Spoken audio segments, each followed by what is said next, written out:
So this lecture is about abdominal radiology.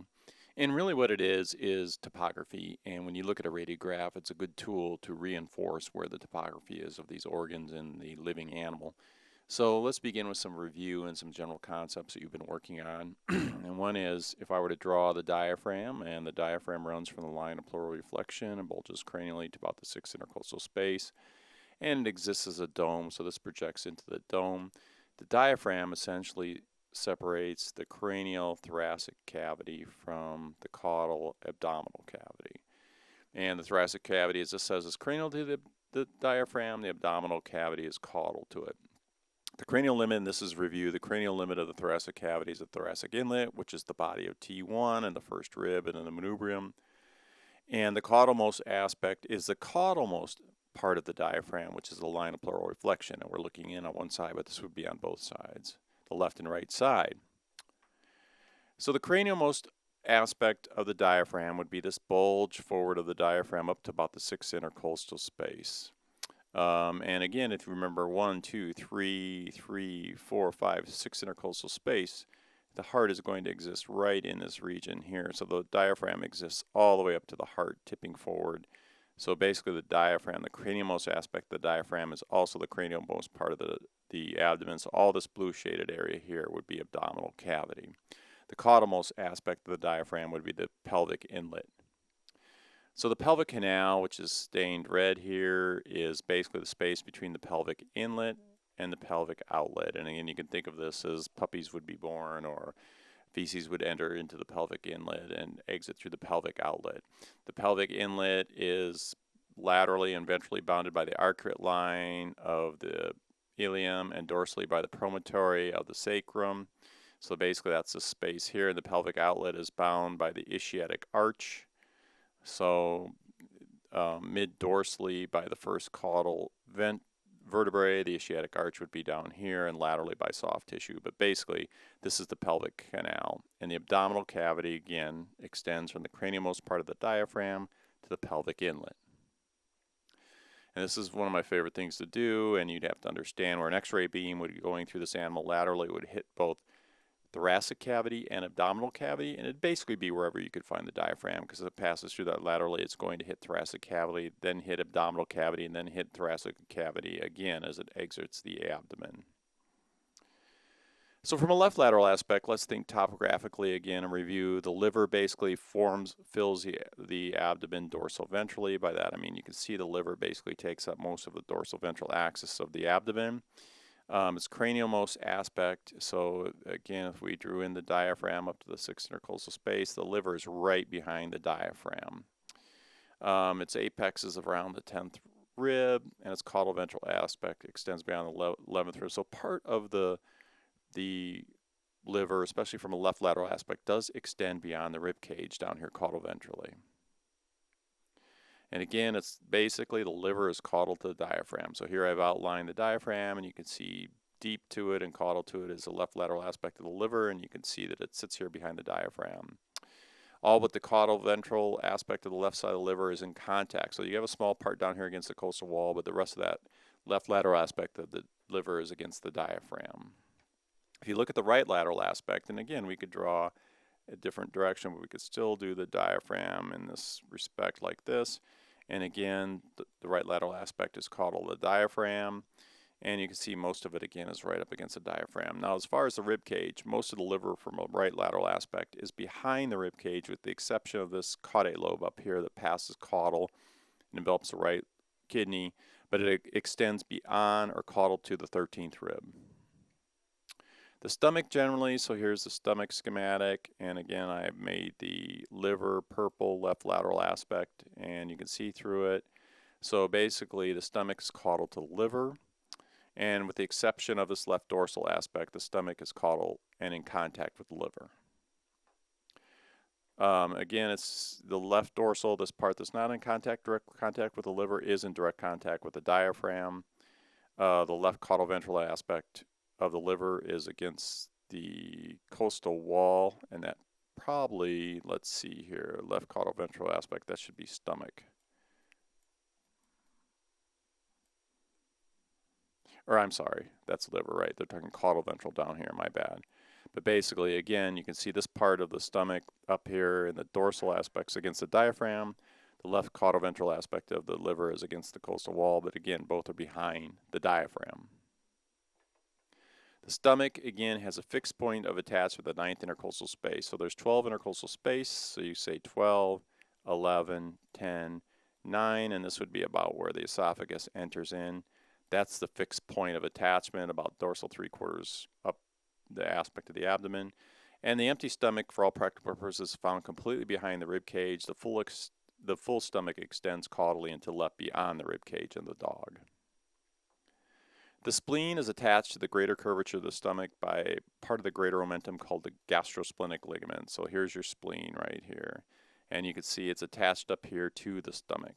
So obviously the stomach is going to be, or the spleen is going to be mobile because the stomach's mobile and you're attaching the left part of the stomach, which is the mobile part of the stomach.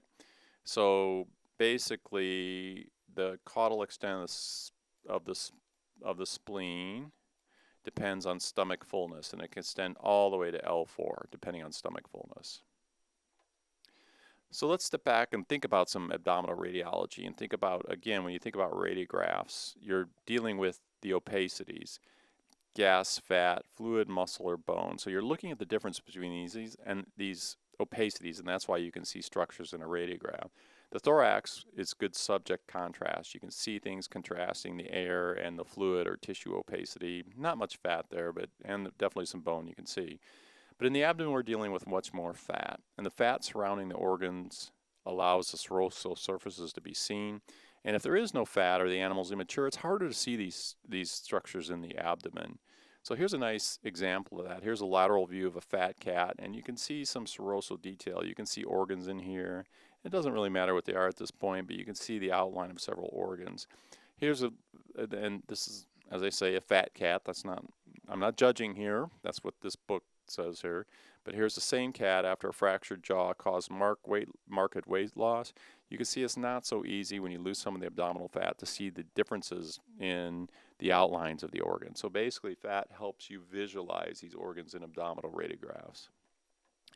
Do not memorize this, but these are abdominal organs usually seen on radiographs. And basically, these are the major ones, the gas-filled structures, liver, kidney. We'll work on these a little bit. And these are some that are not, this is just for your information, not normally visualized. The ovaries, the uterus, female repro, pancreas, gallbladder. You can kind of read these yourself. And again, do not commit this to memorize. This is just for your information. So we said the liver appears is basically the liver is cranial to the stomach. So on a radiograph, you can see this is both a left lateral and right lateral view. And I will say this about lateral radiographs is that cranial will always be as generally screen left. Okay, so this will be cranial. So when you look at this, you see this fluid opacity. This is generally where you're going to find the liver. Up here behind the diaphragm, caudal to the diaphragm, and this fluid opacity is the stomach. This gas-filled structure, or this fluid opacity is the liver. This gas-filled structure here will be the stomach. But for right now, we're focusing on the liver. It's just caudal to the diaphragmatic shadow here, and it basically fills up this area here. Now, again, I'm showing you left lateral and right lateral images here, and I flipped the right lateral because every time you look at an image, you got to remember these radiograph beams, these x-ray beams are going through the tissue, both left and right side, and it's forming a one-dimensional image. So basically, this fluid opacity caudal to the diaphragm will be the liver. And again, this just basically, here it's highlighted, not highlighted. You can see caudal to the diaphragm. This general fluid opacity is where you're going to find the liver. That's all I want you to know. The stomach, again, is found, excuse me, caudal to the liver. So you can see this gas-filled area here. That would be the pyloric part of the stomach. And basically, here's the opacity, the general opacity of the liver, fluid opacity. Well, this gas and fluid opacity and this air pocket, that's where you're going to find generally the stomach, caudal to the liver on a radiograph, behind the rib cage, especially when it's empty. This just talks a little bit about right side down, the pylorus gas in the pylorus versus the fundic region. This is just FYI if you're curious, but I will not examine you on this. The duodenum, so moving on from the stomach, the duodenum in a lateral view will exit the stomach dorsal to the pylorus. So you're looking at the stomach. This is a stomach filled with barium after a barium swallow. So barium is going to show up as fluid opacity on this radiograph, and you can see the structure exiting the stomach right in here between the gas-filled pylorus and the fluid-filled fundic region. That's going to be the duodenum, and you can see it basically in both images here. Here you can see some fluid has gotten into the pyloric region, and then it's emptying into the duodenum, which again, if you look at our schematic, you split this animal into dorsal and ventral halves. That's generally where you're going to find the duodenum.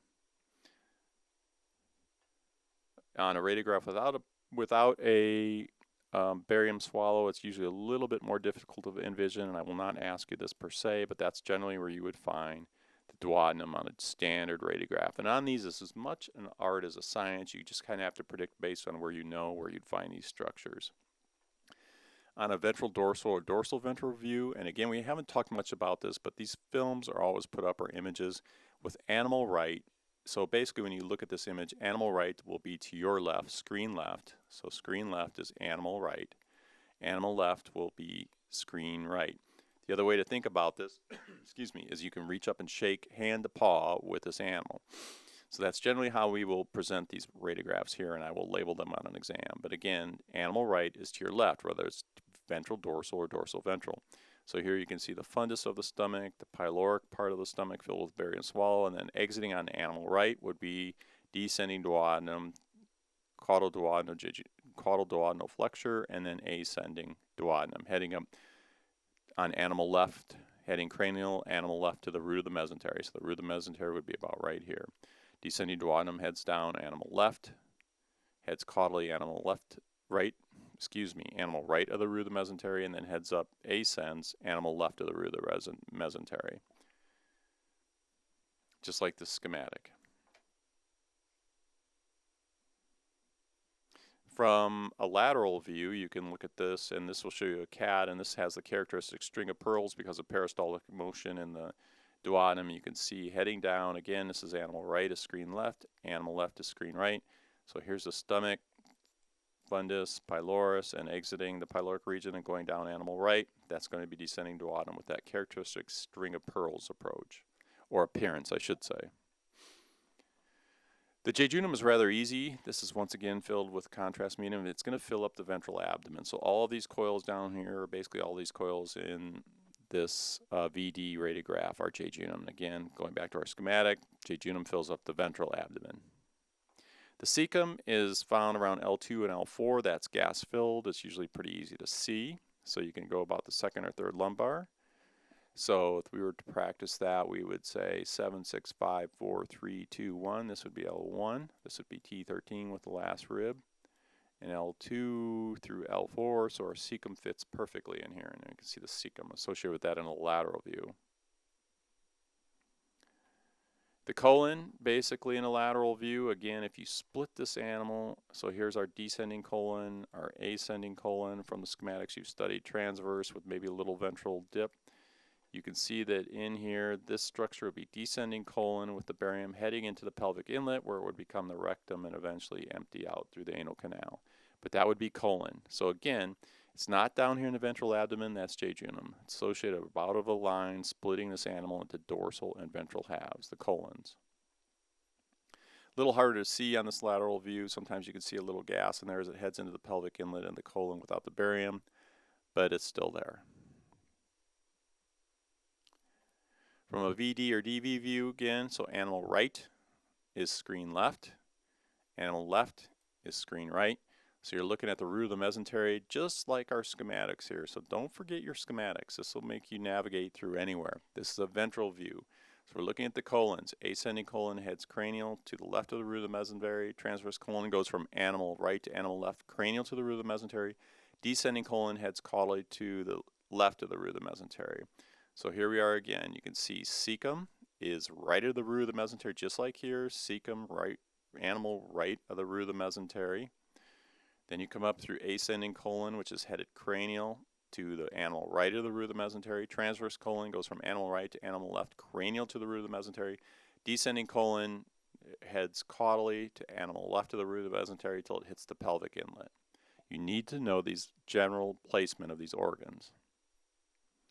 And just without barium swallows, again, a little trickier. Sometimes you can see, if you really practice, you can see some gas coming down, but here's left is screen right. That's where you're going to find descending colon. Transverse a little harder to see on these, but basically these structures heading down, these gas-filled structures heading into the pelvic inlet, is descending colon. Spleen, you can see the tail of the spleen oftentimes in a lateral view down here around the abdominal floor. There's a lot of variability in where this tail of the spleen ends up. And again, just basically think about, here's the stomach. So you have the fundic region and the pyloric region here. And basically your spleen is going to travel down and be just like this, attached to the stomach. And we already talked about that. And sometimes you can see the tail of the spleen in a lateral view. And here's another view, basically seeing this rounded triangular aspect. That's the tail of the spleen. In a VD or DV view, this little part here is the head of the spleen. Again, here's your stomach. You can see this is, again, animal right is over here, animal left is over here. So the spleen is animal left, and it's attached to basically the fundic aspect of the stomach, and will travel as the stomach does. So you can see in both of these, that is the head of the spleen attached to the stomach. This basically talks about the expansion of the stomach. We said it headed caudal-ventrally, headed animal left. And what does that do to the remainder of the organs? Well, basically what it does is, here's your standard organs, and as the stomach fills, it basically pushes all of these abdominal organs caudally, with the exception of the kidneys and things like that, or the liver, which stays cranial to the stomach. The rest of the abdominal organs are moved accordingly as the stomach expands. GDV, I'm sure many of you have heard of this, gastric dilation volvulus, or bloat, gastric torsion, GDV. That's an enlargement of the stomach associated with rotation about its mesenteric axis. The pylorus and duodenum rotate ventrally into the left of midline, usually around 270 degrees.